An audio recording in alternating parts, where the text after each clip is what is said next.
They just push things off so far. And it's kind of leave the problem. They think that it's just going to go away naturally, but it doesn't.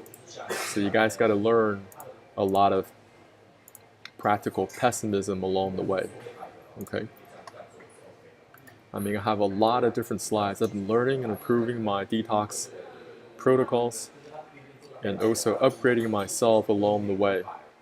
And I know a lot of y'all, you guys got dreams, you guys want to achieve your goals. Well, you're not going to get to any of your goals without proper health. And that is 100% true. Many people, they think that, oh, my health is okay. I don't have to do this. Dang it, why is this upload not working?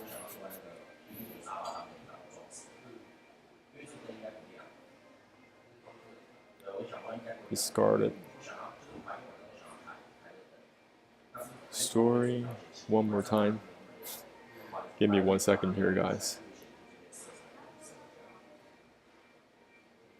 I've been going live the last couple of days, and today I'm always doing something new and different. Join me live.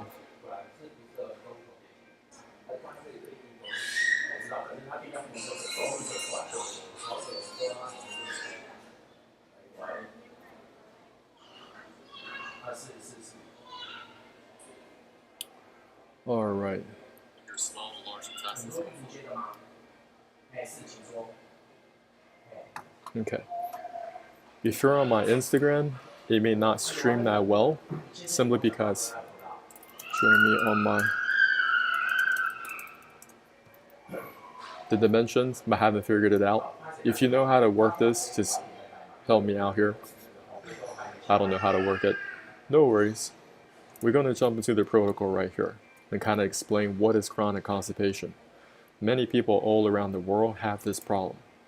Okay, this is your large intestines, your colon, and many people that have compacted fecal matter stuck inside here right now. Many people don't even understand what is your digestive system, so I'm going to break it down to you in simple terms. I never learned this myself.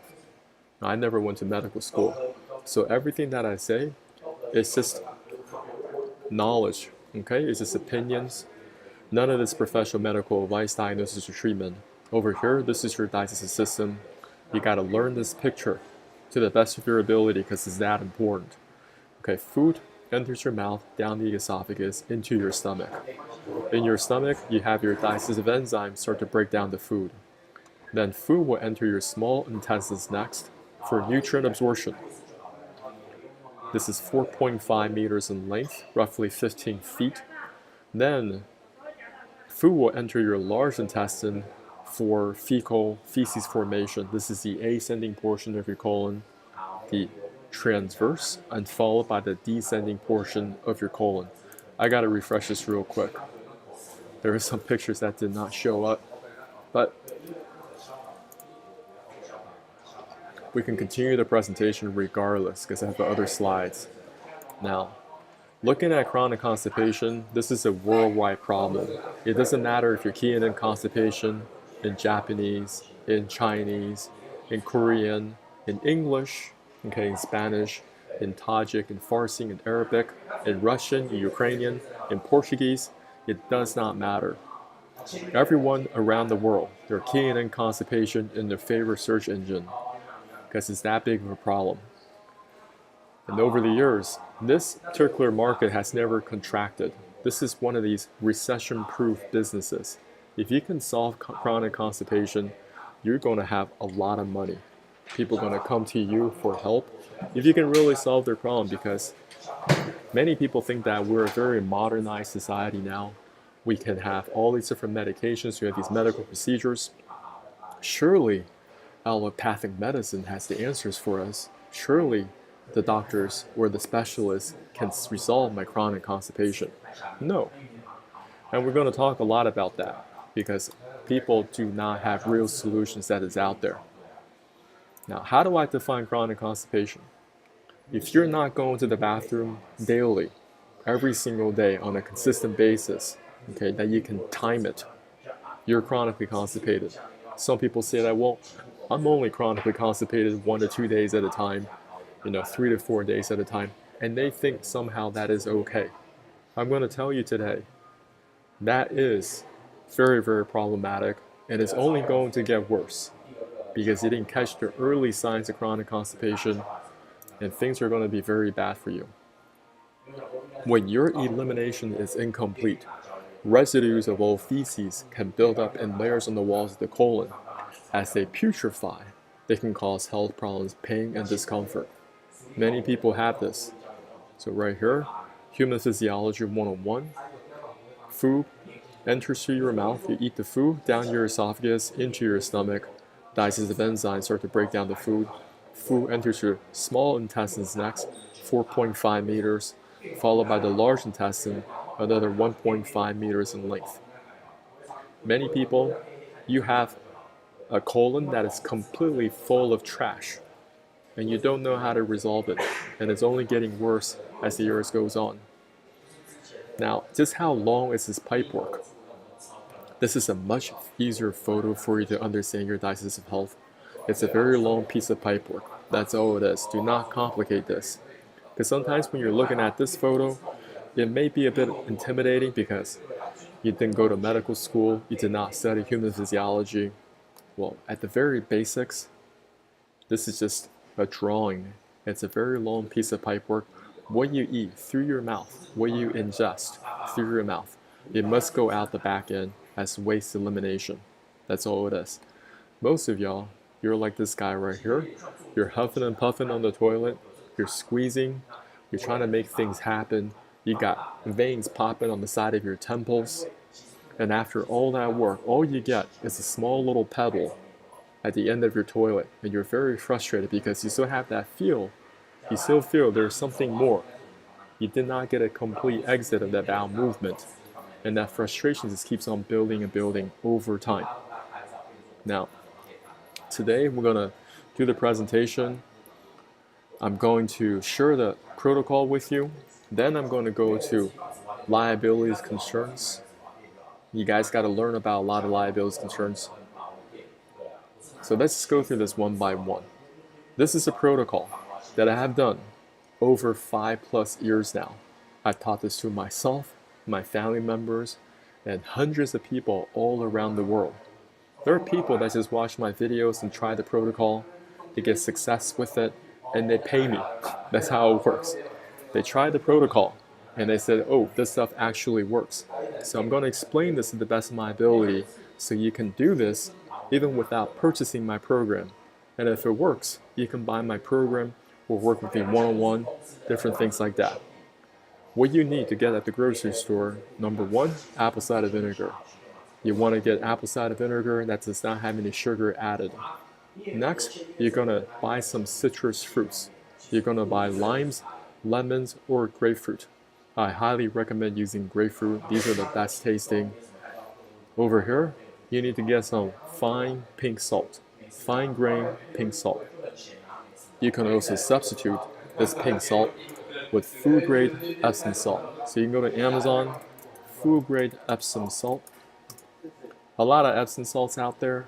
It's not food grade, it's just for soaking, for relaxation. Now this Epsom salt you guys can buy. You can find probably something like this on iHerb, doesn't matter where you're from.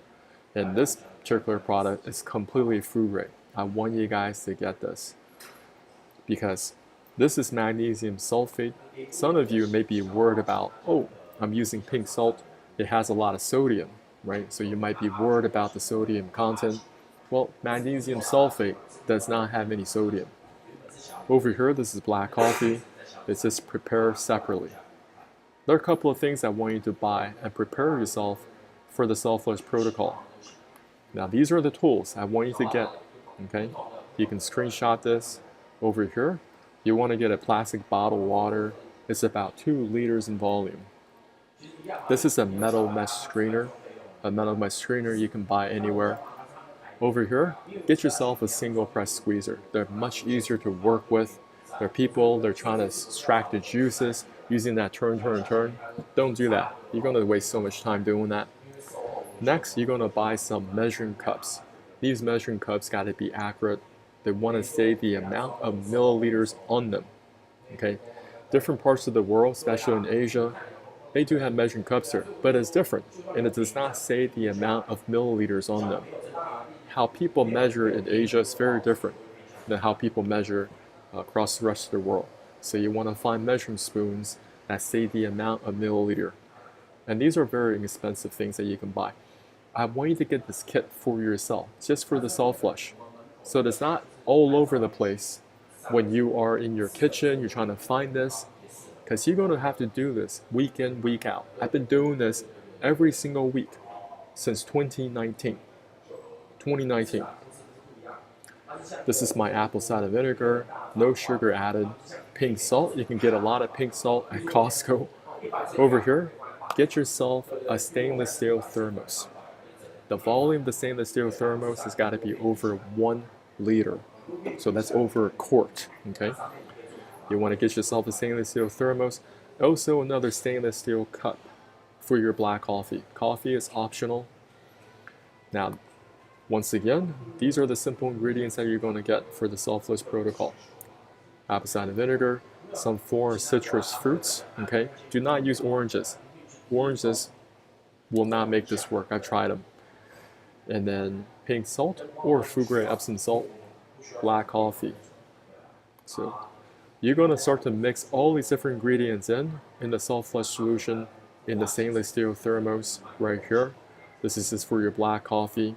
I'm going to explain how you do it. Soft flush protocol, you can screenshot this. The night before, there's going to be a little bit of fasting period. Just, you got to push through it. You guys can do it. The night before, you're finishing dinner around 7:30 p.m. You are not eating any late night snacks. You can still drink some water, have some liquids, perfectly fine, but do not eat any food. Next morning when you wake up, same thing. Don't do anything. Don't eat any breakfast, okay? Don't eat anything. You can still have some liquids. You can have some water. And at 11 a.m. on an empty stomach, I want you to make this in the stainless steel thermos.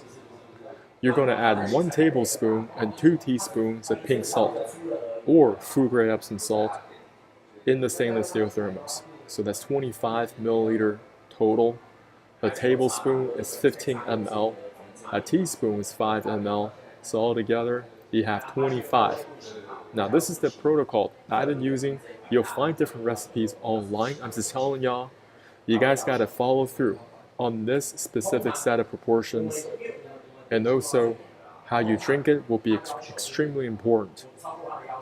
Next, you're going to cut and squeeze 3 lemons or limes or 1 grapefruit. You want to filter it. Okay, you want to filter it through the metal mesh screener.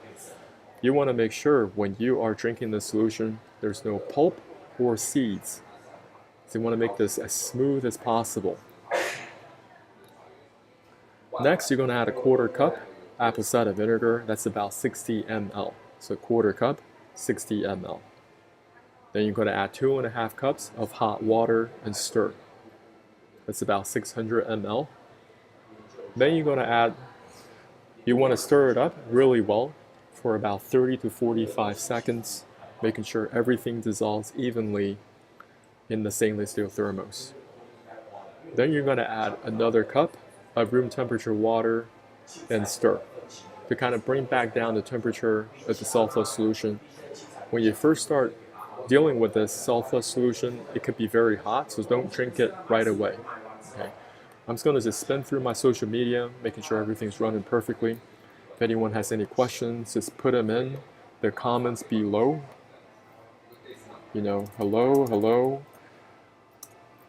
If you are watching this, say hello.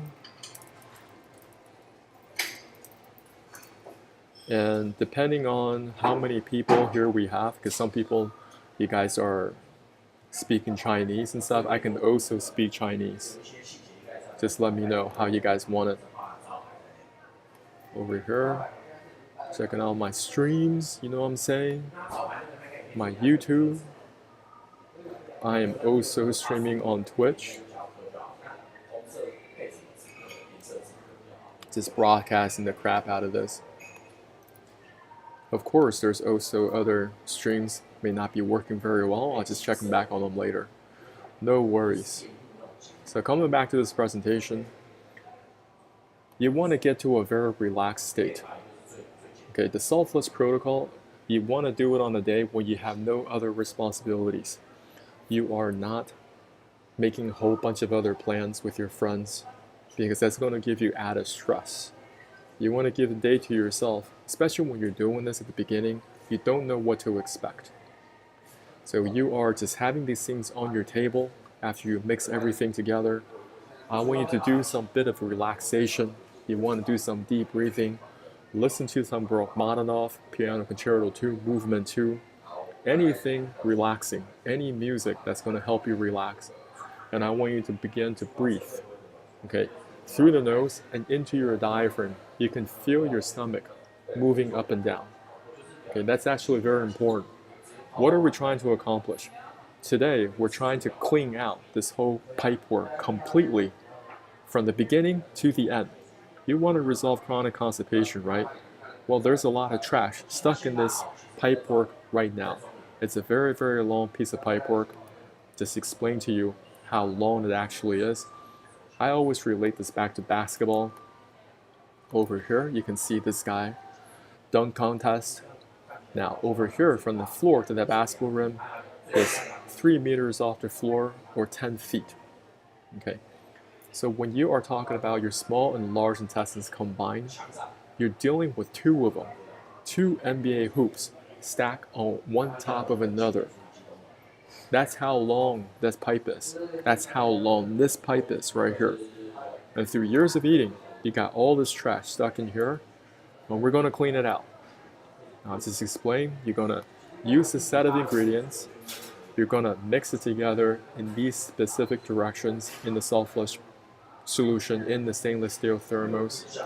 The black coffee is prepared separately. So on your table, there should be only 3 things. You have water. This is about 2 liters in volume. Over here, selfless solution, it's going to be about 1 liter in volume. And black coffee. How you drink this is so important because most people, you guys mess this up. That's why you're unsuccessful with it, and you just say, well, this doesn't work. I'm just going to set it aside, right?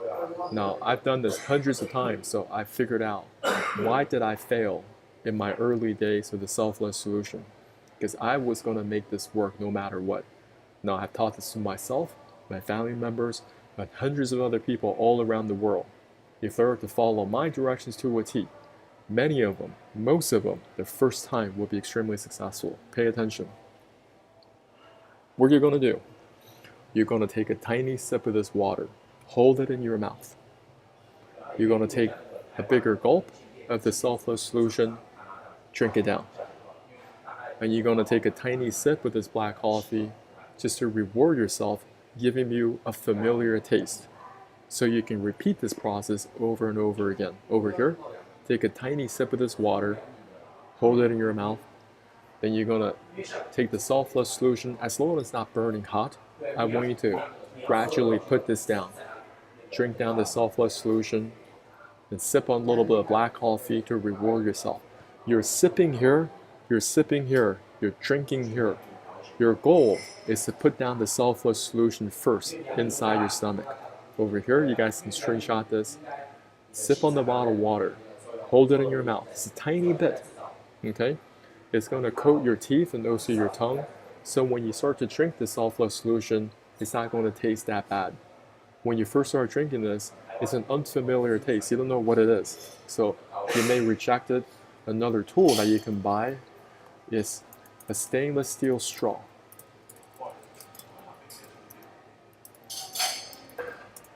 You guys can buy this on different websites. I think they're pretty inexpensive. You can spend a couple of dollars and get a whole bunch of them, okay? And that's going to help you avert the taste. When you're taking in the selfless protocol, you have a much easier time, okay? So sip on the bottled water, hold it in your mouth, take a bigger gulp, selfless solution, drinking it down, sip it on black coffee. But your goal is to put the selfless solution in your stomach first. While in a very relaxed environment, listen to your classical music, rhythmic breathing. That is an important requirement because if you're very stressed, that solution may not pass through over here. So you're drinking down the sulfurous solution. Over here is something called pyloric sphincter. You got to be as relaxed as possible so this valve will open up and the sulfurous solution will pass through your small intestine and begins to clean out the small intestine. That's why the fasting period is so important, because if you're eating a whole bunch of food after 7:30 or eating breakfast, you're going to have food still in your stomach or in the beginning part of your small intestine. The sulfurous protocol will not work. It will not, because you have a whole bunch of food that is trapped inside that section. Now, this is not a race. Another mistake that people make is that they drink this too fast. They think that, well, I saw a whole bunch of testimonials on John's website, on his page, and I want to get the same type of results. There are a lot of testimonials that receive testimonials almost every day.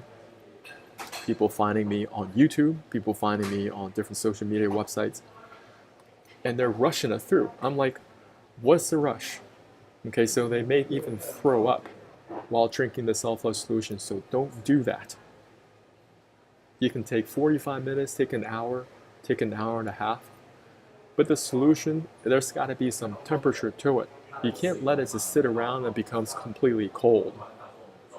The solution, I need it to be somewhat of warm. It's not going to be burning hot, but it's got to be warm enough. So when you're drinking it, it may even make you sweat a little bit.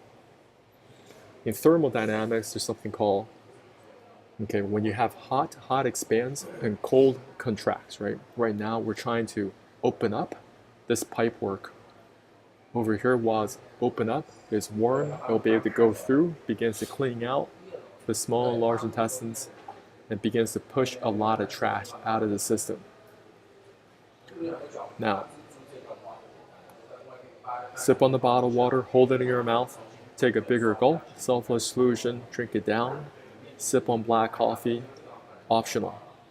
Okay, repeating steps 1 through 3, and then you will start to, after you finish it, it's a little bit different for everybody.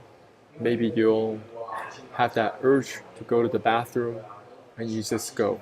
Okay, these are some poop milestones I want you guys to, you can also screenshot this. So your solids are first going to come out. There has been a lot of solids trapped inside this colon. They're going to come out first. Then you're never trying to force anything out of the toilet, you understand? You just may do some light stretching, you may walk around the house a little bit, but you're going to have that unction to go.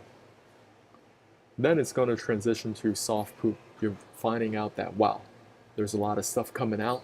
When I first started doing this protocol, this thing was coming out pitch black dark. It was like charcoal.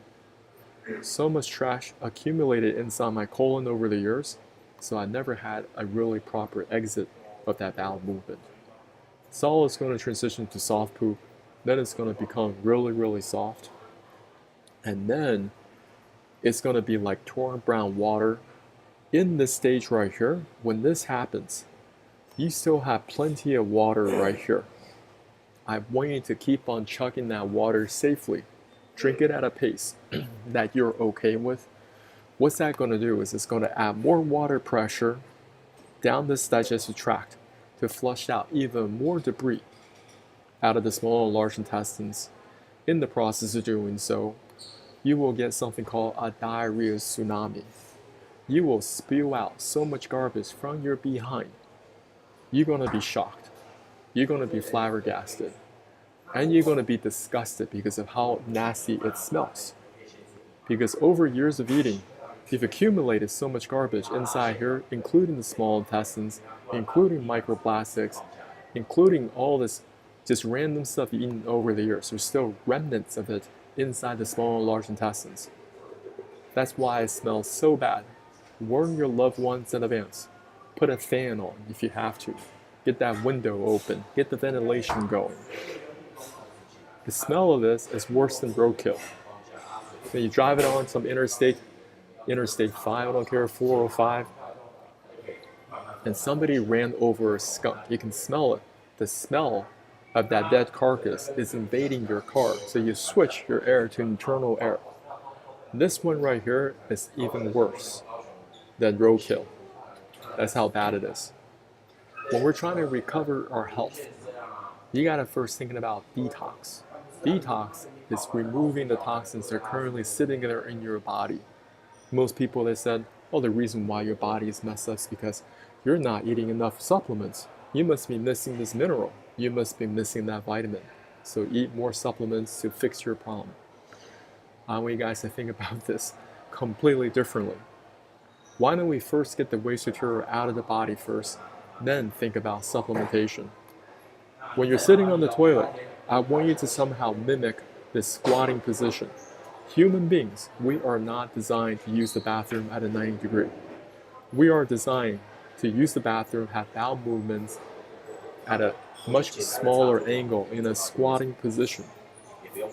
Now, most people, they just don't have a proper exit other number two. Another small tip I can give you is that you can also lift up the toilet seat. Lifting up the toilet seat will eliminate the squeezing of your butt cheeks. When you're sitting on the toilet seat, it's squeezing your butt cheeks, squeezing your anus. So of course your poop's going to have a very tough time exiting. Okay?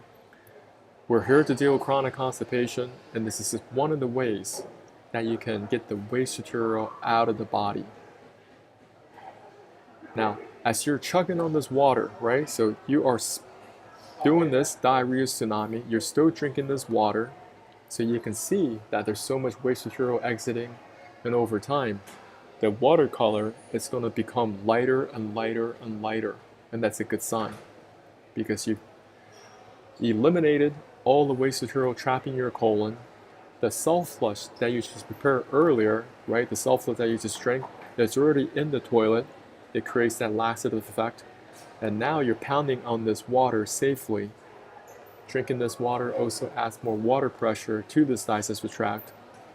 And that water's become lighter and lighter and lighter. Basically, the water that you're drinking, in a few minutes, like 15 to 20 minutes, it's going to go out through the back end. It's a wonderful feeling. Let me tell you what. It's going to make you feel like $1,000,000. Because most people in the world, many people around the world, they're chronically constipated. And when you're chronically constipated, your day cannot even proceed in the right way. Because you're already stressed out. You're thinking about your chronic constipation. And you're like, I've already done this and this and this. I've gone to see this specialist. You'll try these different OTC medications. And none of it works. Well, I'm just telling y'all, this is the stuff that worked for me, and it works every single week. When you're dealing with anything detox, it's not something you just do one time. Something you must do on a regular basis. For me, it's every single week. There are only 52 weeks in a year. Every single week, I find an opportunity to do some form of detox protocol. And we're only talking about, this is just the beginner's protocol, a beginner's detox.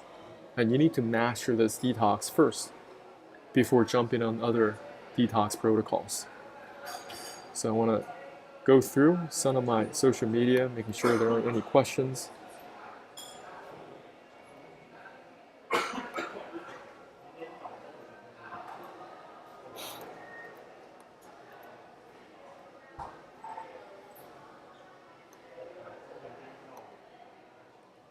So I don't know how chronically constipated you are. Some of you, you may be extremely severe. And your colon's completely caked up with trash and material. I want you guys to look into colon hydrotherapy. Most people do not look into this until it's too late. So some of you, you may have severe chronic constipation, and you may need to have this assistance. So look up colon hydrotherapy in your area. So what this is an apparatus that you lay down. The colon hydrotherapist, they're going to insert water through your back end, water through your anus, to help escort all this nasty material that's been trapped inside your colon. Because many of you, you have hardened fecal matter in your colon right now. In this hardened fecal matter, you use the hot water again to soften it up, and to get that out of your body. The many videos online, you guys can go look around.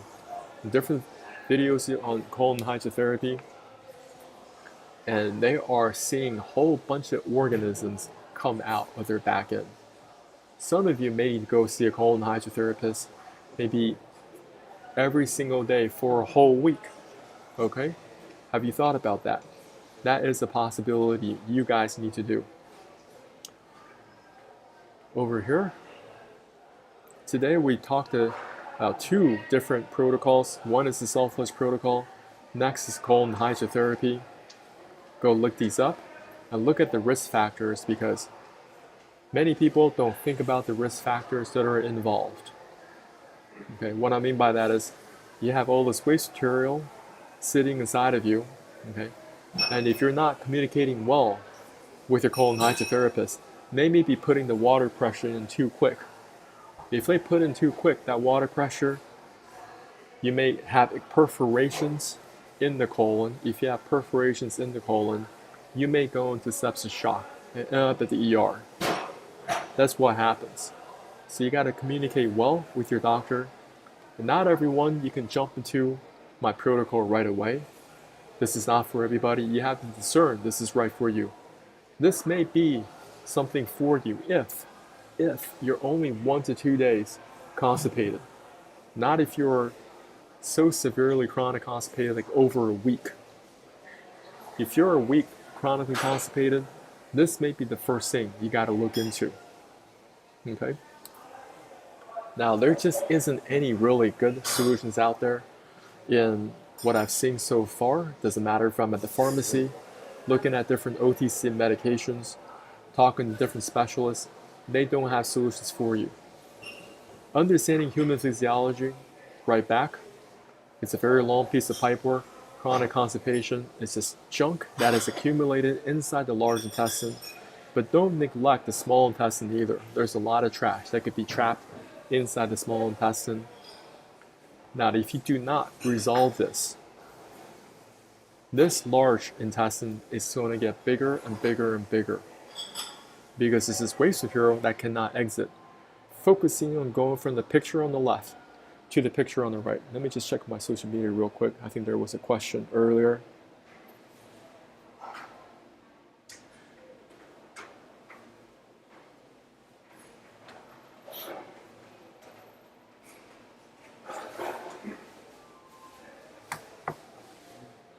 So over here, a lot of people, they wait until it's too late. This is a toxic megacolon. So there's waste material that cannot exit out of the body. It's so severe, the doctors have to remove this whole colon out of the body. All right. Toxic megacolons is life-threatening complication, inflammatory bowel diseases. These diseases can be painful and cause permanent damage to the large and small intestines. IBDs include ulcerative colitis, Crohn's disease, infections caused by this other colitis. Toxic megacolons characterized by swelling and dilation of large intestine due to the inflammation and accumulation of large amount of gas. Let me tell y'all, this is a lot more than just gas. It's food that you've eaten all over the years. You cannot get rid of. It cannot exit out the back, cannot exit out of your anus. So it keeps on growing. It keeps on dilating. It gets so severe the doctors have to remove this out of your whole body. This is the colon of a human being. It did not come out of a silverback gorilla. We're not looking at a zoo or Animal Planet. Now you may be wondering, well, what does the doctors do now after they remove this whole colon? Well, they got a whole bunch of procedures lined up for you, okay? And you got to recognize what those are. A lot of y'all, you go to the doctors, they put up an MRI scan, they put up an X-ray, they put out a CT scan. You have no idea what you're looking at. Well, that's why you guys got to buy some books on human physiology. You got to read it for yourself and learn it for yourself. Because in that state of you not knowing things, in that state of ignorance, they can take advantage of you. Okay? So over here, I got to give you guys a lot of practical pessimism, a lot of fear. Okay? A healthy dose of fear. liability concerns, because until you start to look at your 1 to 2 days chronic constipation as a serious problem, okay, and begin to resolve it, you will not be successful with your health. I don't care what you do. Over here, let's just say something went wrong with your descending portion of your colon. They have something called a left hemicolectomy. Something went inflamed over here, and the doctors say the only way we can fix this is by cutting this dead material. So the colon, this part is removed. After they remove it, they just reattach the rest of your colon to this section. Okay. Over here, there's something called colostomy. Let's just say the tail end portion of your colon, something that is diseased, so that disease portion is removed. Well, you might be wondering, well, how does the poop go out, right? This is all disconnected. Oh, they got a surgery for that too. They got a colostomy. Over here, they're going to put a stoma. They're going to create a hole in the abdominal wall, which will allow the waste to leave the body. A colostomy bag attaches to the stoma to collect the waste. You can go to the ER. You can learn a lot by just going to your local ER. If you're not learning, go to several ERs in your local area, and you will find people with these things. Or if you go to an elderly care center, a senior center, many seniors have to deal with this on a daily basis. Because in their earlier years, they keep pushing off chronic constipation. They kept pushing it off, and now they have to deal with this. Over here, maybe something went wrong with the ascending portion of your colon. Okay, so this is the right hemicolectomy. Now, this portion right here is attached to your small intestine. Remember, the small intestine is 4.5 meters, attaches to your large intestine, the 1.5 meters, and out the back for elimination. Everyone, when it comes to the digestive system, we're the same. We're categorically the same. Doesn't matter what your religious beliefs are, the color of your skin, your political backgrounds, it does not matter. Human body, you begin to see humans as humans. Because when it comes to these systems, we're talking about systems, we're the same. For especially digestive system, we're the same. Nervous system, same. Cardiovascular, same. Right? Reproductive, different.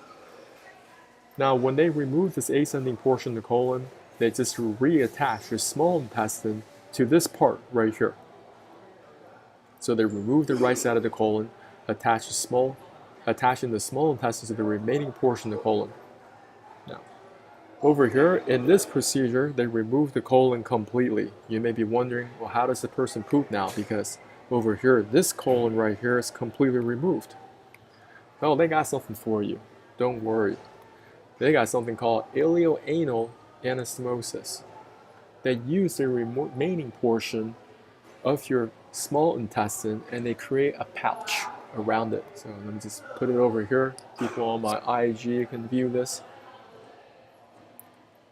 So the ileoanal anastomosis. This allows your waste to expel normally, although you'll likely have several watery bowel movements daily. So they create a pouch and they reattach it, sew it into your anus. Is that really what you want for the rest of your life? Because most people, they put things off so late. They have to go for these medical procedures. Okay. Over here, somebody in Taiwan, they're suffering from chronic constipation, which led to a colon severely displaced. What is a displaced colon? Now, always come back to this photo, right? When we're looking at human physiology, looking at the large intestine. Over here, ascending portion, so you should go up like this, and then transverse, it's gonna hook up just a little bit, and then finally down and out for elimination. And that is categorically the same for everyone. Her colon is all over the place. If you take a quick look at her colon, you can see it goes up. It doesn't have the transverse anymore. It loops back down, kind of like a kink in the hose. And after that, it loops back up again. Now you got the colon inside her lungs area. This is her lungs. And it finally makes its way back down for waste elimination. Over here, this is extremely problematic because when she's standing up, all this waste material that's fighting against gravity just to get to this point in the portion of her colon. She was only 23. I don't know if she suffered chronic constipation since her high school days. So if you're constipated, if you're in high school, you need to fix it. You can't wait. You can't be like, oh, I'm just going to put it off, okay, and take some OTC medications, blah, blah, blah.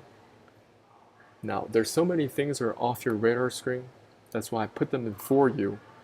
And some of this information could be very uncomfortable, but until you see this and see the problems ahead, maybe you'll start to take notice and be like, you know what, I'm fixing this today. I'm fixing this chronic constipation today or tomorrow. Maybe you're going to take a day off and actually follow through on my protocol. Watch through my other videos. I got a lot of free information online. Okay, especially the earlier parts. And I do these lives pretty often. Here we have something called diverticulitis, another gastrointestinal disease. It occurs when pouches called diverticula start to form in the GI tract and become inflamed and infected. This condition commonly occurs in the Western population and can be seen in 10% of people over the age of 40 and 50% of people over 60. The rate of this disease typically increases with age.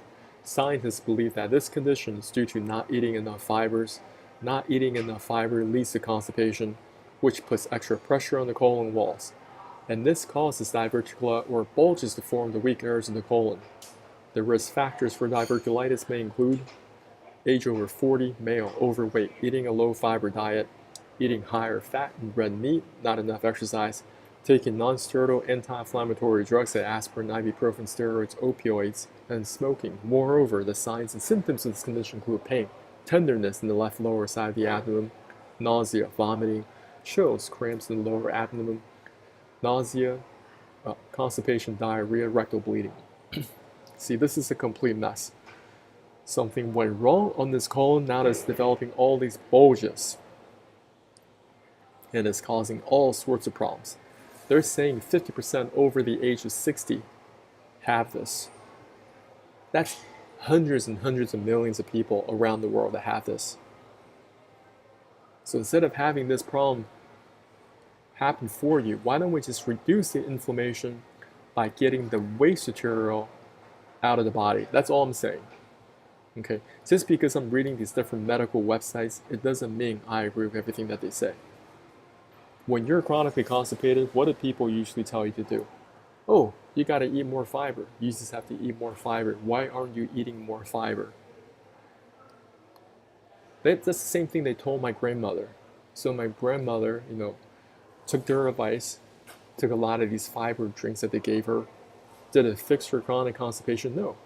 Because how are you going to put more fiber in you and think that it's going to help you when you have a whole bunch of waste material sitting inside of you right now? You're eating more fiber on top of chronic constipation. Of course, that's going to cause more dilation in the large intestine. And some people, they wait for it so long, that's why they end up with a toxic megacolon. Some people, they wait for it so long, that's how they get perforations in the colon and they go into sepsis shock. I am not joking, guys. What else do we have here? Ulcerative colitis. Over here, another chronic condition that happens when you have inflammation in your colon. Most people will usually experience periods of symptom flare-ups, followed by periods of remission without symptoms. Signs and symptoms include diarrhea, bloody stools, abdominal cramping, and weight loss. Treatments include medication and surgery. So there's more inflammation taking place in the colon.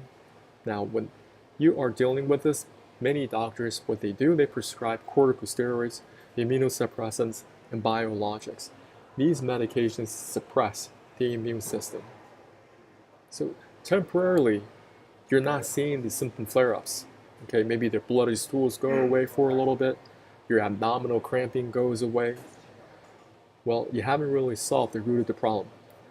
And not a doctor here, I'm just saying if you're pumping a whole bunch of antibiotics, you're destroying your microbiome. The microbiome, your probiotics provide like a coating over the small and large intestines. And when you don't have that, you may end up with ulcerative surface. Next, many people are developing Crohn's disease. Okay, this is another gastrointestinal disease, part of another inflammatory bowel disease. This condition occurs when there's inflammation in the small intestine and colon. What are some of the symptoms? You have diarrhea, stomach aches or cramps, blood in the stools, tiredness or fatigue, and weight loss. Now, it is thought to believe Crohn's disease is caused due to genes, a problem in the immune system, smoking, a previous stomach bug, and an abnormal balance of gut bacteria.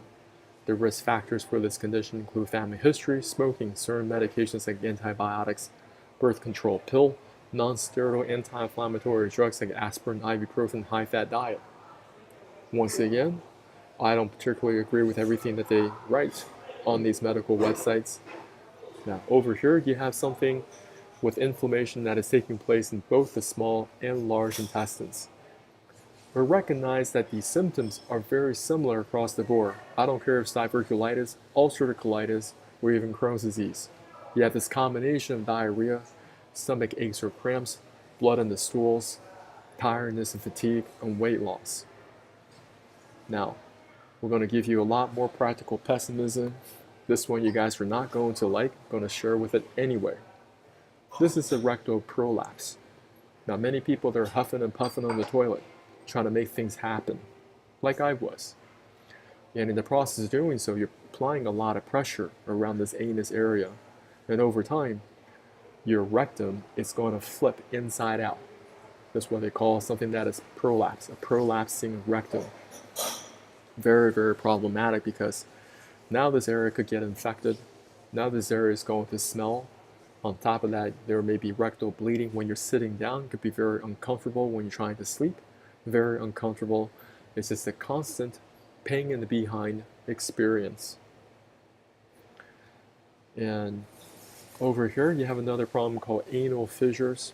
A fissure is simply a crack, a breakage, a split in the anus area. Many people, they are forcing themselves on the toilet, trying to make things happen, chronic constipation, and that will result in many people with this problem. Now, when you talk to a doctor about your rectal prolapse or you're dealing with anal fissures, they always say something along these lines. You know, while several factors are thought to be linked to rectal prolapse, there's no clear-cut cause. An estimated 30% to 67% of patients have chronic constipation, infrequent stools or severe straining, and an additional 50% have diarrhea. In the past, this condition was soon to be linked to giving birth multiple times for vaginal delivery. However, as many as 35% of patients with rectal prolapse never gave birth, and it can occur in men. There might be some genetic predisposition to this condition. In other words, some patients are more prone based on their genes to develop this condition while others don't. Listen guys, the medical industrial complex, they're all about having you go on a whole bunch of detours after detours. They do not want to solve the root of the problem. They already told you right here, an estimated 30% to 67% of patients have chronic constipation. Wouldn't that be a pretty clear-cut cause? But they want to say, oh, you have some type of genetic predisposition. You got dealt some bad cards with your DNA, and that's why you have this. Now, even years ago, I was developing hemorrhoids. What are hemorrhoids? These are called piles. Piles are swollen veins inside your rectum or outside of your anus, which can cause pain, anal itching, rectal bleeding. Many people have this. Even at one point, I was going to the pharmacy, buying me some preparation H. That's how bad it was. Because I did not solve the problem upstream. The problem upstream is always chronic constipation to some form. And how do we define it? It's simply, hey, if you're not going every single day, consider yourself chronically constipated. Consider that you must do something to change the situation up. You have to restore this KPI, this key performance indicator. Now, many of you brush your teeth every single day, right? You shower regularly, you clean your house, you take your car to the mechanic for an oil change, routines. You gotta restore this KPI some way, somehow. That's all I'm saying, because they're gonna send you on detours, and you do not want to go seeing your proctologist. Proctologist, now I didn't even know what these people are until a couple weeks ago. Now, what is a proctologist? A proctologist is a highly specialized medical doctor who are called colorectal surgeons. Okay? These experts diagnose and treat conditions of the entire gastrointestinal tract, but specifically issues involving the rectum and anus.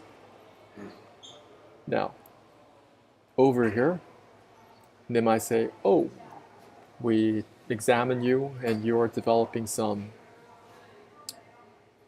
anal fissures, okay? Maybe you're developing some rectal prolapse, or you got internal hemorrhoids. It's a complete mess, but don't worry. We can help you patch it up. We can do some medical procedures. We can get rid of the hemorrhoids. Maybe tuck back in your rectal prolapse. These guys, they are ready for you. The bottom whisper is ready for you guys to understand. Just think about how many of these latex gloves they go through every single day. They are ready to examine you and tell you what is wrong with you, okay? And the way how they usually solve the problem is usually quite cosmetic. This guy actually puts Botox in your behind. I'm not even joking. That's one of his specialties. Now, all I'm saying is, you're trying to fix the rectal prolapse, okay? You're trying to fix the anal fissure, where you got hemorrhoids you're trying to fix. If you don't solve this problem upstream, you still have chronic constipation. Well, you're going to develop new anal prolapse. You're going to develop new hemorrhoids. You're going to develop new anal fissures, because the problem is here. But upstream, you still haven't resolved this. Can you guys see that? Why I want you guys to focus on detox, getting the waste material out of the body, going from the picture on the left to the picture on the right, to give yourself a fresh start.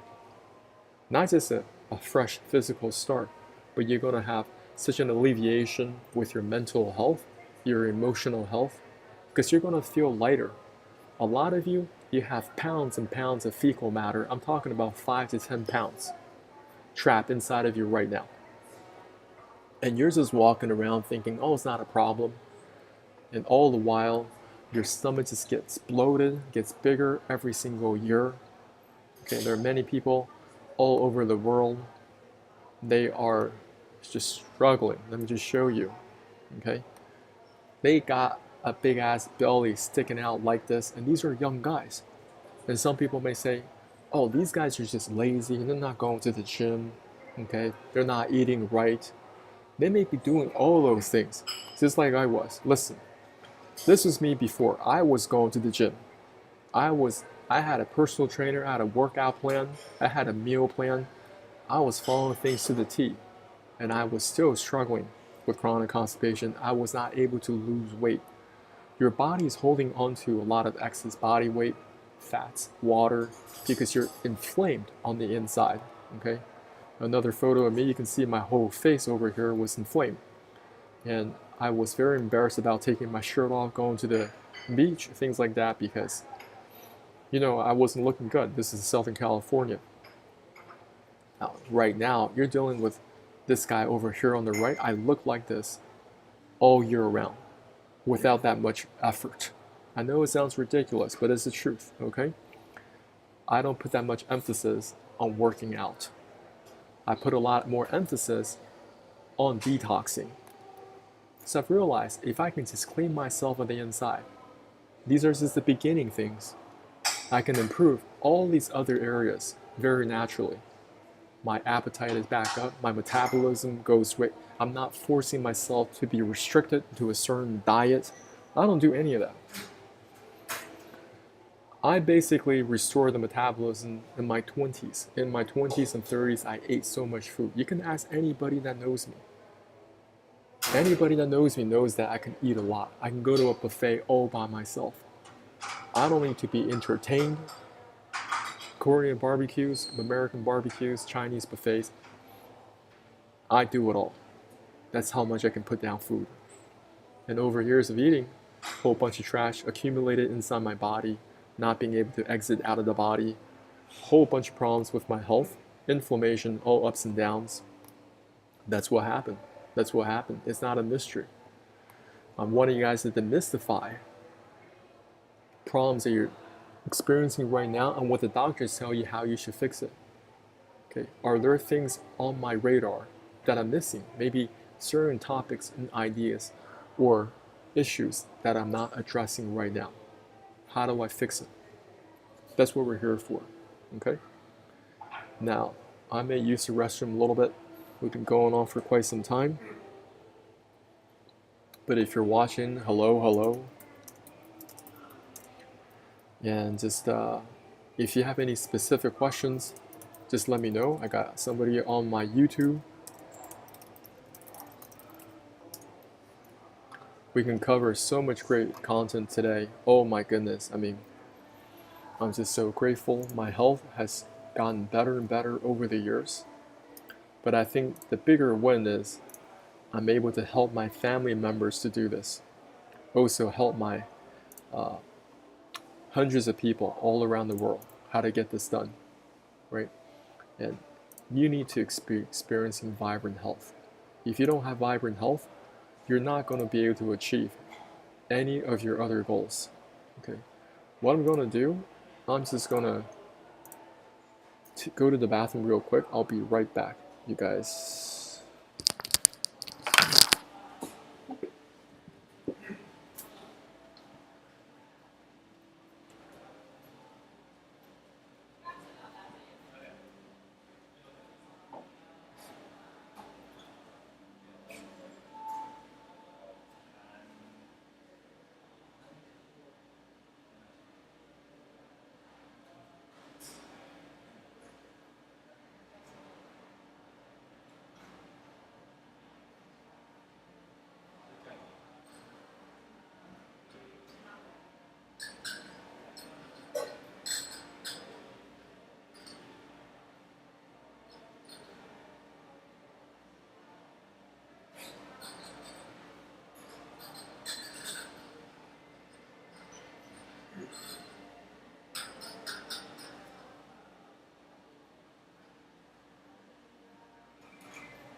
Alright, I am back. How does that screen look? Okay.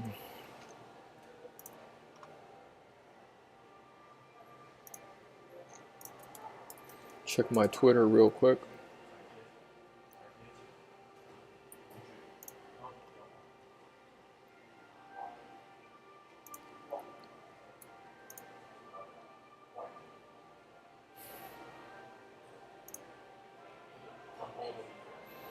Alright. As we continue our discussion on practical pessimism, there are entire Facebook pages or Reddit forums, many forums online, and all they talk about is chronic constipation.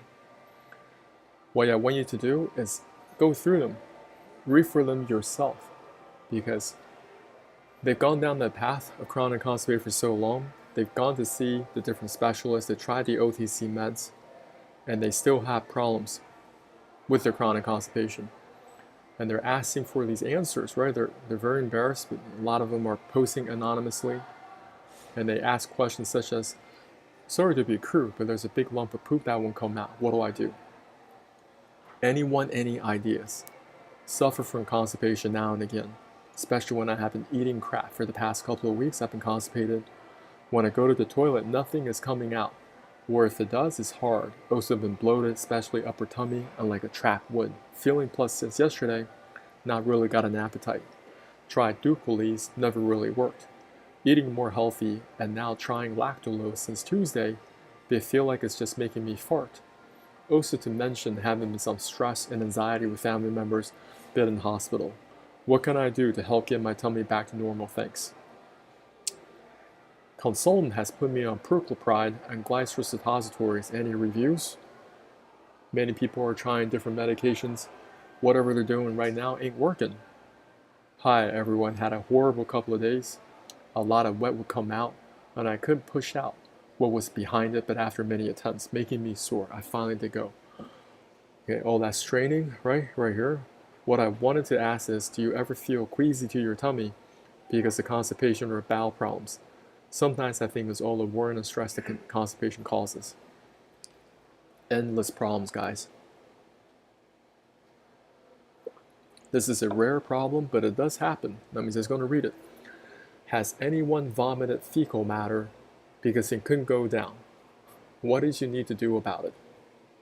This is an example of feculent vomiting. Look at this paper right here.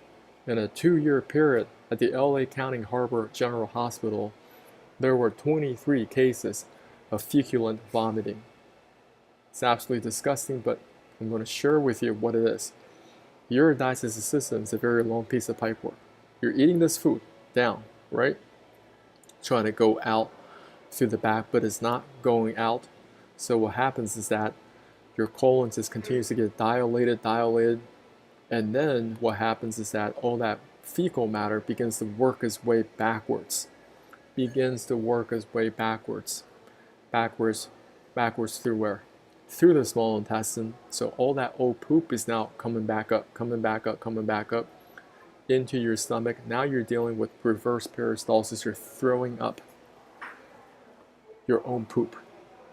I said you're throwing up your own poop. And that is what feculent vomiting is. Give you guys a healthy dose of practical pessimism if you don't fix chronic constipation. Here we go. Somebody asks, what is the longest you've gone without poop? What's the longest you've gone with no poop? Somebody says, 4 weeks. What's hell? I was throwing up feces. Feculent vomiting.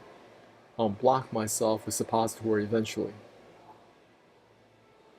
Listen, you can die from this. You're throwing up your own feces. Somebody says, I'm so tired of this. This morning I was driving, all of a sudden it hits me. I didn't make it to the bathroom, all over my shorts and car seat. I'm so incredibly exhausted from this. I'm to the point of wearing adult diapers. See, adult diapers. Pay attention.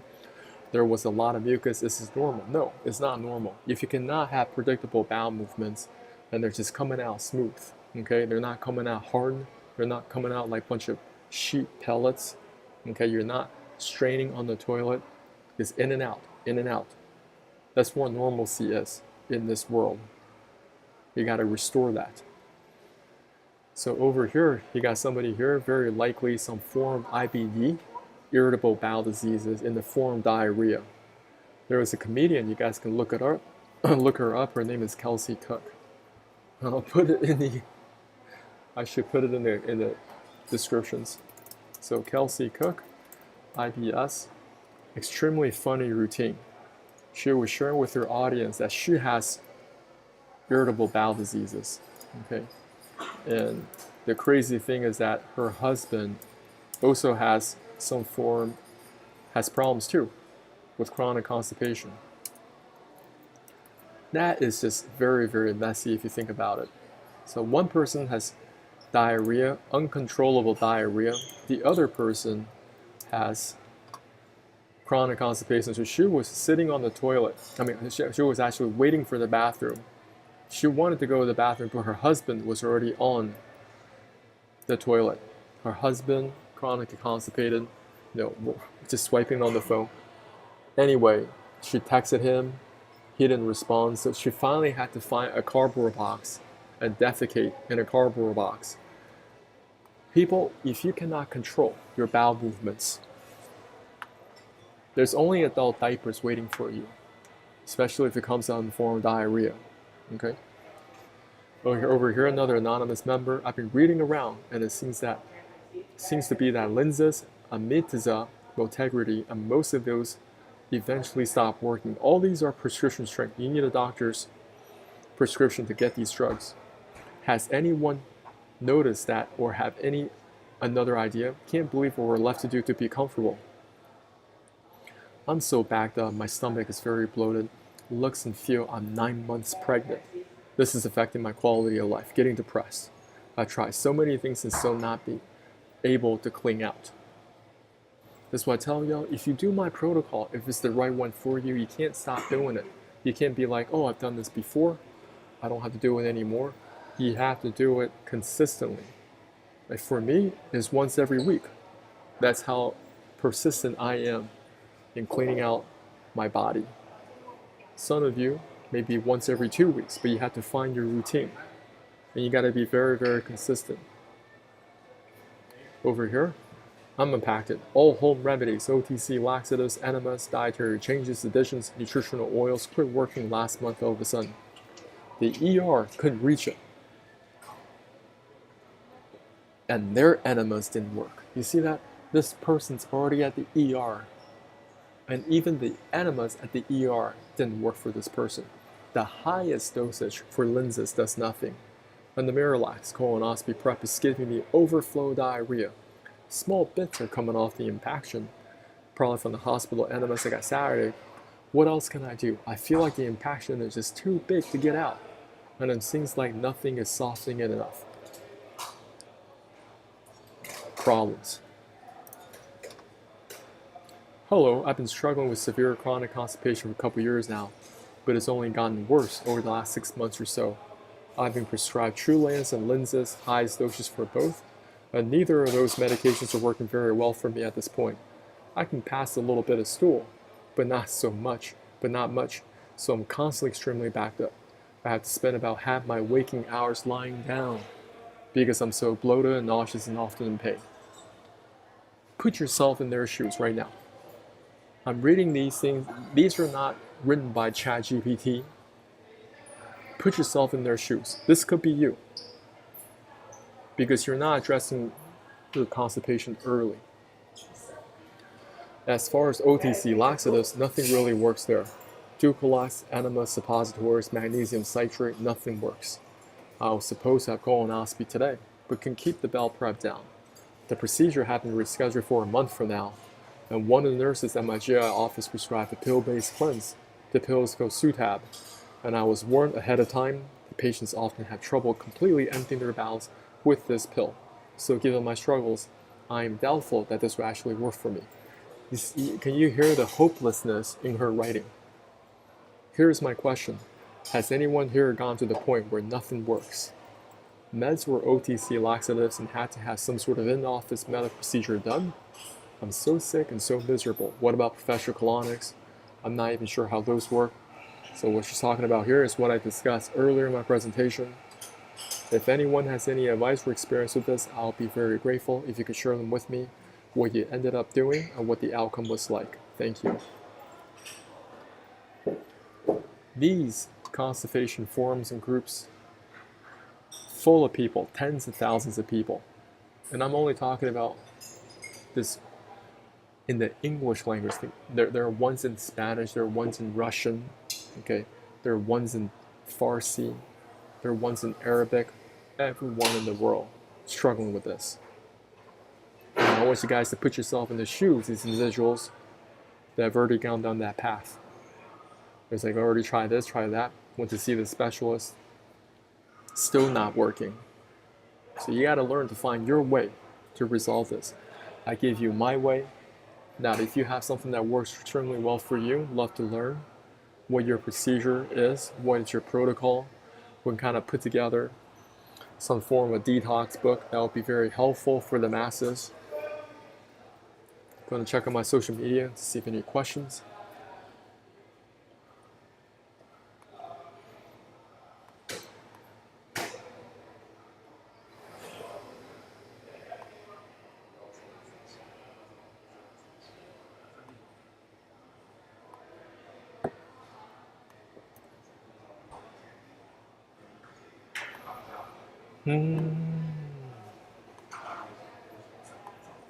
Oh, I should also put that in there too. The Kelsey Cook video. You guys should watch that. That would really educate you to the type of problems people are experiencing day in and day out. It is non-stop. I'm going to give you guys some simple analogies. Your digestive system is very similar to plumbing in your own home. If your garbage disposal is broken, you got to fix it immediately or get a plumber to do it for you. Because if you don't, you have a whole bunch of trash stuck inside of here right now, and that smell is going to invade your whole house. Over here, your house is a series of pipes, water in and water out. If your toddler is throwing their favorite action heroes down this toilet, try to flush it out, it gets clogged up, but you don't know, you use the bathroom. Now, all that poop is coming out through the toilet bowl, okay? And you're extremely frustrated. The whole house smells now. Just relate that back to feculent vomiting. That's what that is. You can, if your poop is not going out through these pipes and into the sanitary sewer, it makes this overflow back up. And many people, they're dealing with this with bad breath, or they have extremely nasty farts. Pay attention to this. It's connected with your digestive health. If you cannot get the waste material out of the body, it can only go either this one, go through this hole, go through your mouth, or all that nasty smell is going to exude through the skin. Another word for exude is probably ooze. So think about waste material in here right now, not exiting, but it gets bigger and bigger and bigger, right? It keeps on dilating. All that nasty trash, it still has to exude through the skin. So some people, they have the worst body odor.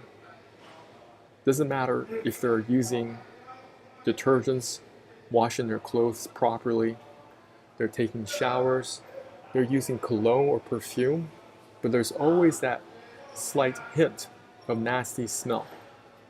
Many elderly people have this, has a lot to do with chronic constipation, but also rectal prolapse, anal fissures, right? And also hemorrhoids. All these things is going to cause so much discomfort for you because there's going to be remnants of waste material sticking out of your behind. You guys understand? So you guys got to fix chronic constipation. Now I'm going to take a short break. I'm going to talk some other topics momentarily. If you have any questions, put them in the comments and I'll address them as they go through.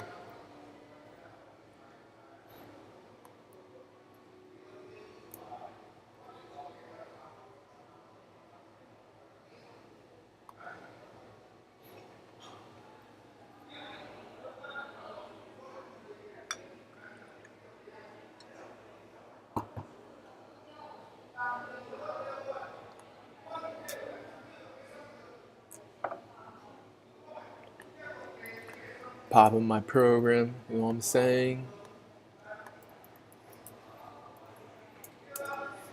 Just with the directions I gave y'all, you guys can complete the self-flush protocol. Now, if you're successful with it, you guys can choose to support me on my journey. I have different programs how to clean the small and large intestines, also parasite cleanse. And that will be my next topic. Most people, they ignore internal parasites. They think that they live in a first world country, so they're somehow exempt from internal parasites. Wrong. This is an often overlooked topic. It's going to cause a lot of digestive problems for you if you do not address it early. And many of you have internal parasites.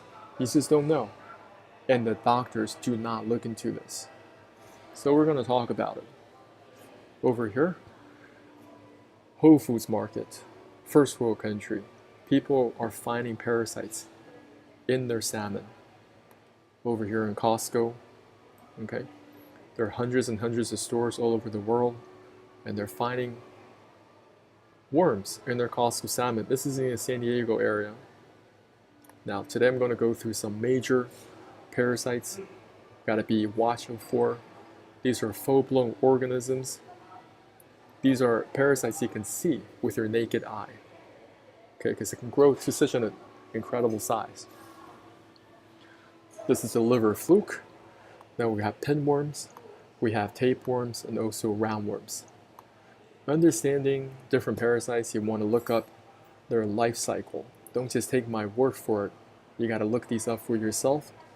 Talk to some professors. There are professors. This is what they study. Their profession is parasitology. Parasites have the ability to survive and replicate through multiple organisms. Looking at this life cycle of this liver fluke, okay? Over here, they hatch in water, and from here, they begin to attack an intermediary host, such as a snail. They go inside the snail, extract the nutrients and resources, grow to a certain size, exit out of a snail, and land up on some vegetation. On this vegetation, they get eaten up by a cow or a sheep. And that's how this liver fluke end up in these animals. Ask anybody in the ranching business in Idaho, Montana, in Australia, New Zealand, I don't care, Argentina, they have to deal with this year in and year out. With their livestock, cattle and sheep, they're just having all sorts of health problems. They're losing hair, they have no appetite, they're getting sick all the time. Then they look into this, and oftentimes they have liver flukes, and they take medications to get rid of these parasites out of their body. Now, when you're eating rare steak, okay, raw steaks, undercooked meats, and a lot of people like to eat liver these days, you have the risk of also getting liver flukes. Liver flukes, they're very intelligent. They know how to extract nutrient resources from you. And your liver is a storage of vitamins and minerals. So they go inside your liver to extract the nutrients while they continue to survive and replicate. Parasites are very good at doing these two things. They're very good at survival and replication. There's a video I want you guys to watch, okay? I mentioned this yesterday, but I want to mention it again. Just type in liver flukes, Animal Planet. This is a crazy story of a lady, a parasite eating at a woman's liver causing agonizing pain. Monsters inside me. She was dealing with this for years. She was dealing with this pain for years.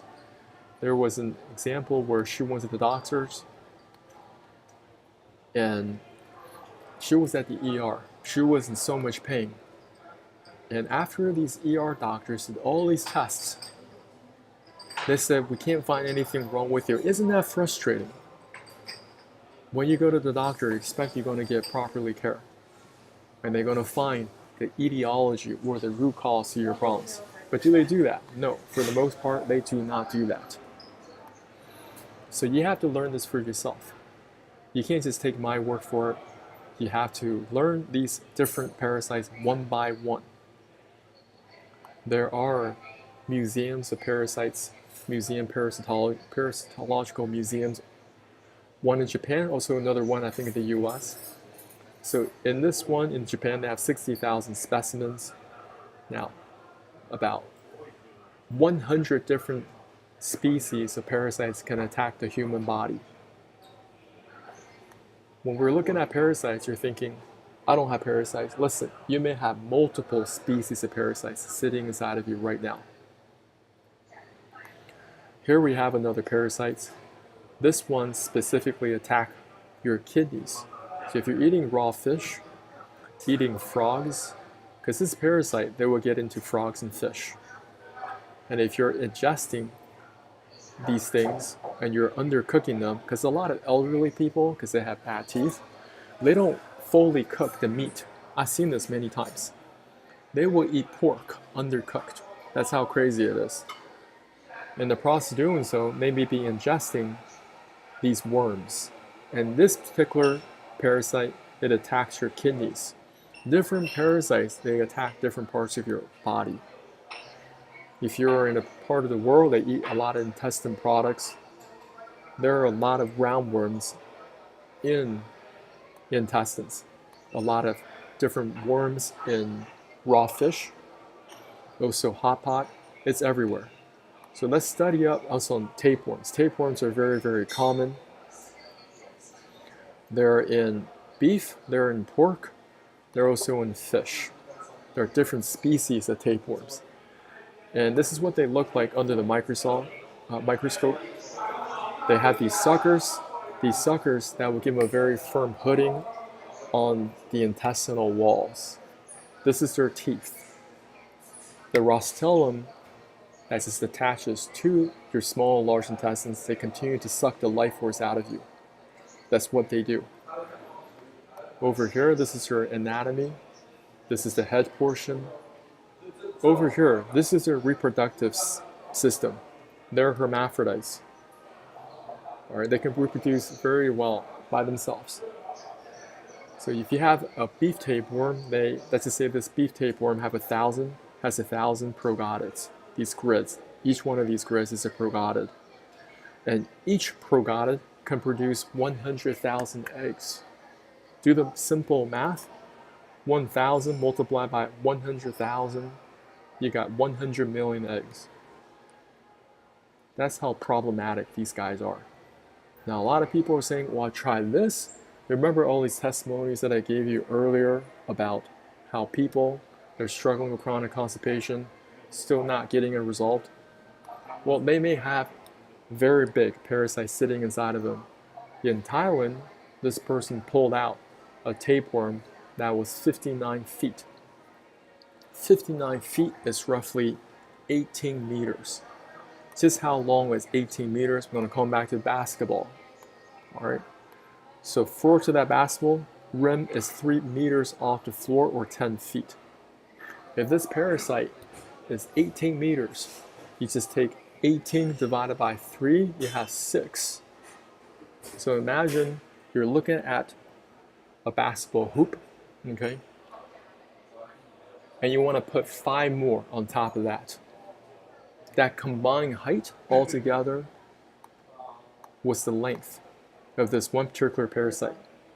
And then just imagine all the progonids that were laying eggs inside this person continue to survive and replicate. And you're like, well, I don't live in Thailand. Listen, parasites are everywhere in the world. Okay? If you're consuming pork, consuming beef, undercooked, because a lot of you guys don't like to eat your steaks, you don't even like your steaks medium well or well done, right? You like it medium rare. And when you're doing barbecues, they like to make sure that the meat is tender, right? So on the surface, it may be well cooked, but when you cut inside, there's that juiciness, that tenderness. The temperature hasn't gone to the point where it could kill these parasites. And another thing is, a lot of them, they have eggs inside. You're not going to get rid of the eggs. And the eggs going to get inside your body. They're like, oh, we have a very nice warm environment. We're going to hatch. We're going to continue to survive and replicate. That's what happens. Many of your pets, they have parasites. You need to look into this very closely. This is the tapeworm that is being extracted from this cat. Even the cat is freaked out. Here we have an American bully full of roundworms. Okay. Here we have another parasite getting extracted out of the nasal cavity of a cat. This could be a botfly. And botflies can also attack human beings. Very problematic. Go study up the life cycle of a botfly. It'll freak you out. Maybe you won't be able to go to sleep. And when you look at the presentation like this, you start to ignore this information. Well, I'm just telling you, the more you ignore, the more problems you may have in the future because you're not addressing it early. These parasites, they are establishing a beachhead right now in your body. And the more that you neglect it, now you're dealing with a bastion. Now they got a castle, okay? Different risks. Dealing with your animals, I don't recommend you have this type of interaction with your pets going forward unless you know your pet very well, you know how to detox them, you know how to deworm your pets. Even a lot of vets don't even look into parasites. I'm telling y'all, you're gonna have to look into it. So as you're taking photos with these cute little animals, you have no idea what this dog's been doing all day. Some dogs are so stupid, they eat the feces of other dogs. Over here, raw meats, undercooked meats, raw fish. And if you're traveling all around the world, you have to go there prepared. Because most of you don't know how to filter your own water. You don't even know what to bring with you. So you're drinking that local water. Maybe you're out in the Amazons doing your ayahuasca. Well, if that water has contaminants, if it has parasites, now you're drinking in all the parasites. And you go back to the US, go back to UK, go back to Australia, you're feeling horrible. And you're going to end up like this lady, going through all these detours because she had all these symptoms, all these problems. She was in a lot of pain, okay? She was beginning to experience jaundice because the liver flukes were attacking her body, attacking her liver. She was explaining the pain and discomfort. And until they came across this one guy, right? This guy in gastro, Chef M. Basil. I don't know if it's French, Basile. Listen, go look him up. I looked him up. He is a gastro doctor in South Carolina, I think in Charleston. You have to talk to doctors that actually understand parasites, because if you talk to him and ask him about his other colleagues, do they even look into parasites? He will probably say no, because most doctors do not look into parasites. Coming back in here, even when you're eating raw vegetables, they have the potential of having parasites in them, because we said before, parasites, they attack a snail, right? And from the snail, they exit and they land up on some vegetations. There was a kid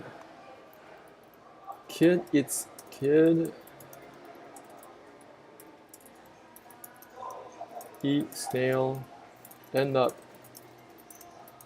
Look at this. Don't take these stupid risks, okay? In 2010, there was a guy. This Australian boy, Sam Ballard, was drinking with his friends when they saw a slug crawl across the floor. They dared him to eat the slug, which he did.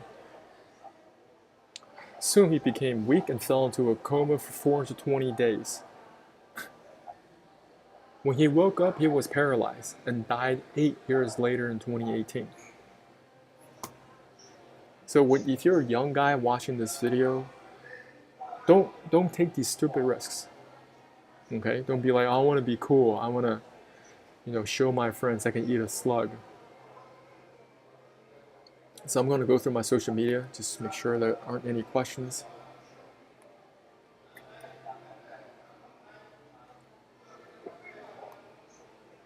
Because when you're young, you're like, you think you're invincible, right?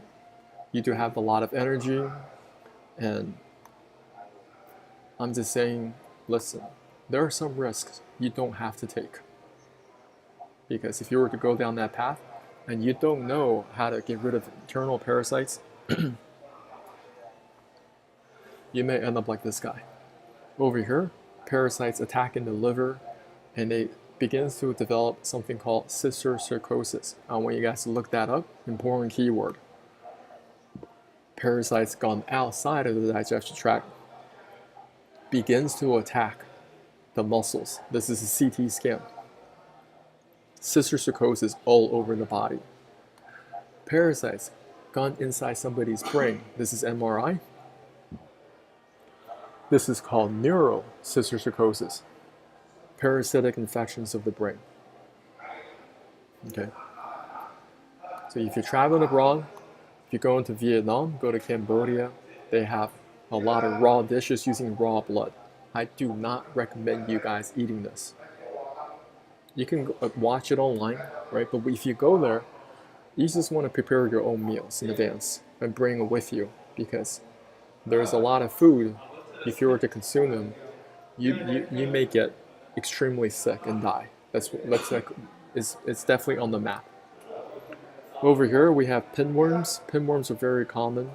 According to this PubMed, it's affecting almost 1 billion people worldwide from all socioeconomic classes.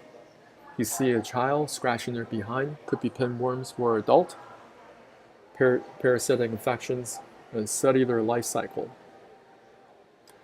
We discussed earlier, roundworms are very, very common. Okay, they're in rabbits, in ducks, in your pets. You can get them very easily just through this type of interaction. This is called zoonotic diseases. Zoonotic diseases are diseases that can transfer from animal to the human body. Now, here is the liability concerns most people overlook. Over here, this is somebody getting their roundworms pulled out of their colon. This is not some animal, this is a human being. They had this many roundworms sitting inside of them. And the doctors decided, we have to do surgery, get these guys all pulled out. And you wonder why this person may have chronic constipation. When you have this many worms sitting inside of you, your poop is going to have a very tough time exiting. Parasites, they love a very toxic environment, an environment that is full of fecal matter. If there are cockroaches in your house, if there are ants in your house, don't blame the cockroach, don't blame the ants. Is your house clean? They're there for a specific reason. They can smell something that they can eat. Okay? So you want to keep your house as tidy as possible. Don't let anything that they can smell. Keep it clean, top to bottom. Because if you don't, they're going to bring all their friends in. You're going to see many, many more cockroaches. They're going to stick around for a long time. They're going to multiply on top of you. Same thing with the ants. And before you know it, you're going to have rats. Okay? They go inside your house because they figured out there's something that I can eat. Parasites, they like to be in that nasty environment.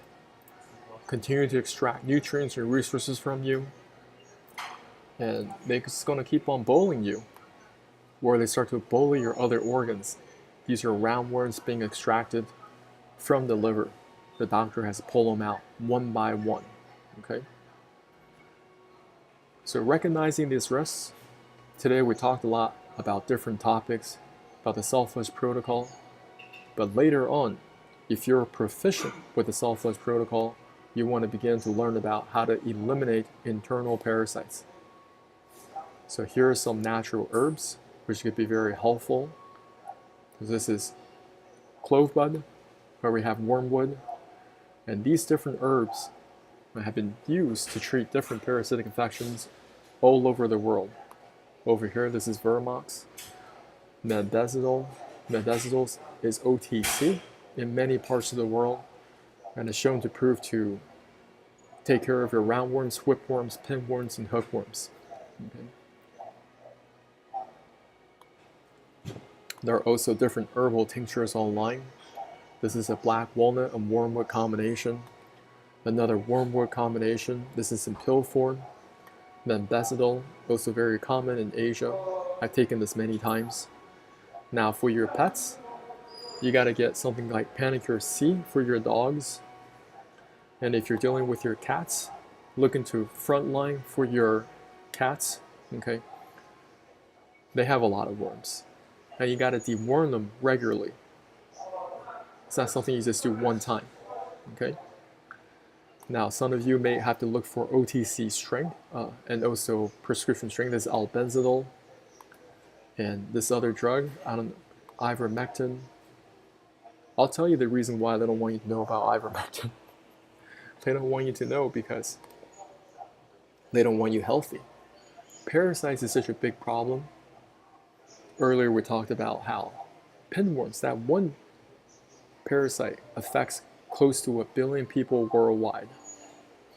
And roundworms, I think that's also right around 1 billion people worldwide. Right? If you start taking these medications, you might heal yourself and your symptoms going to go away. Your chronic diseases will subside substantially. And they don't want that. So study up on these different medications, herbal blends, work with your doctor, work with your doctors that know about internal parasites. Integrated medicine, naturopathic doctors. There are different OTCs, different herbal blends. And this is not something I recommend you doing right away.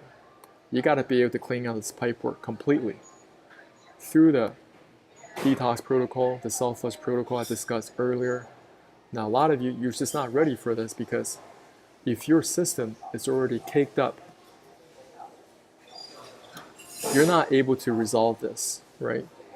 And you're taking a whole bunch of anti-parasite medications. What you're going to have? You're going to have more blockages. You're going to have the waste material that you cannot get rid of.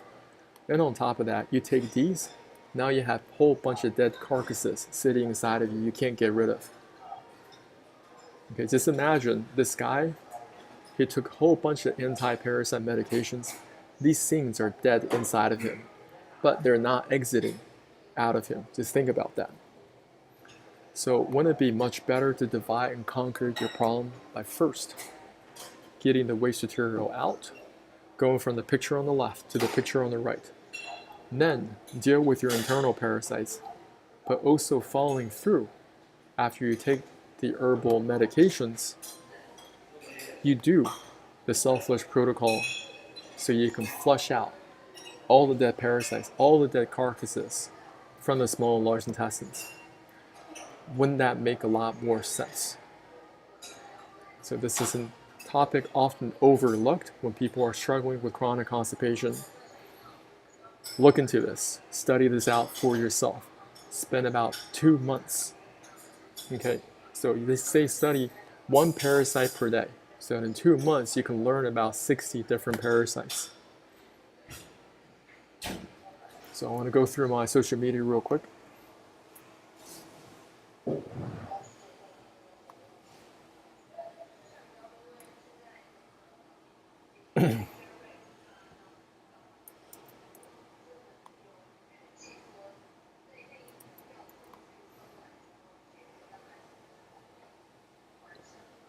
So we've been going on for quite some time, and today we cover a lot of material, almost at that 2-hour mark. Okay. Today, just in recap, taught you guys what your digestive system is all about. Okay. Chronic constipation, waste material not exiting out of the body, liability concerns, toxic megacolon. Okay. Different procedures. You may have a displaced colon, diverticulitis, ulcerative colitis, Crohn's disease, may lead to rectal prolapse, anal fissures, okay, hemorrhoids. If you don't want to see this guy, I highly recommend you clear out this pipework completely. You may use the self-flush protocol, but many of you, you may have to begin with colon hydrotherapy, you have to find something that can clean out this pipework on a regular basis consistently. From there, I want you to look into parasitic infections, study one parasite, maybe just one per day, and that will give you so much insight to how your body works. Okay? Small little insight here. You do have an immune system. The immune system has the ability to get rid of internal parasites. However, many people are taking corticosteroids. If they're on corticosteroid therapy, that means their immune system is suppressed. So these guys are not going to work. And your parasites love to thrive in that environment because there's no threat in that environment. Your body does have an immune system. But for some reason, doctors give you corticosteroids. You can be sure your parasites are multiplying rapidly inside of you. All right. And my name is John. I teach people how to go from the picture on the left to the picture on the right. I usually tell people if you want to lose weight without going to the gym, this is one way that you can do it. Now, it doesn't mean that you can just continue to eat trash. You gotta put in healthy foods in you. You can do regular exercises by going to your park, okay? Get some runs in when you come back home. You have some weights, do some weights, right? Do some exercise, do some stretchings. And the whole year, my body, that's basically my physique's the same throughout the whole year. And I've helped my own family members. In my videos, I teach you my story, introduction to digestive system. Next, I have the salt flush shopping list. How do you make the salt flush? Do it exactly. How to drink the salt flush solution? Do this exactly. How to poop professionally. What to do after the salt flush. How to get rid of internal parasites. So what are some of the benefits you can experience? Weight loss, improve digestive health, increase your energy levels, enhance self-confidence, reduce brain fog, better body odor control, confidence in your appearance, improved overall health, long-term wellness. If you're interested in any of these, get my program. Okay, get my program and commit to it. And you can get some of these testimonials that I get from all over the world. This is my friend in Italy, my friend in Malaysia, I was helping, but this is a complete stranger. He followed through on my directions with my videos. It was so effective, he bought my programs right away. Over here, somebody bought my program. People here I've helped in Asia. So if you need assistance in Chinese, just let me know. I get a lot of these testimonials all over the world. Okay? So there are many things that you can get on my site. Okay, if you look at my Gumroad, you can get my program here. You can get some free PDFs if you want to buy it, at give me a small fee, that's great. This will teach you so much about getting rid of internal parasites. Over here, I teach you how to get your liver back into health. Over here, this is the no BS guide to the digestive system. A lot of great info here. If you need one-on-one coaching, hit me up here, or you can just find me on my IG. Find me on some IG, and we're going to get on a Zoom call. Get on a Zoom call, a free Zoom call, first of all, and I'm going to ask you a whole bunch of questions. And from there, I'm going to decide, hey, if I can really help you or not. To really help you recover your health. Right? Because you are all looking for vibrant health, right? The way that you do it, you're going to get it done through detox. You're not going to just somehow experience vibrant health and doing nothing. And some of you, you're at different stages of detox. Now, me, I know how to clean the small and large intestines, know how to get rid of internal parasites. I know how to flush gallstones out of the body. Pay attention to this. A lot of you don't even know that your liver, your pancreas, all connected to the small intestine, the duodenum. And there may be a lot of congestion in the gallbladder right now. and you don't know how to clean that up, I know how to get it done. I know how to get the gallstones out of the gallbladder and flush them out of the body. And within a few weeks, I also have a protocol for the kidneys. Because if you don't fix your kidneys, you're going to end up on dialysis, okay? A lot of you just keep putting things off, You're not learning human physiology. You don't know how the kidney works. You don't know how to fix it yourself. There's only drugs and dialysis for you down the road. So instead of waiting until this happens, why don't you just assume, you know what, there's always another level of health I can unlock. Think in that way, and you will find other solutions to help you. So today, I just want to thank y'all for jumping on this call. It's been a very long presentation, but I hope it's helpful for some of y'all. And get my programs. Connect with me on IG if you're looking for that one-on-one coaching. And look forward to hearing from you in the next broadcast. Thanks so much. I'll talk to you soon.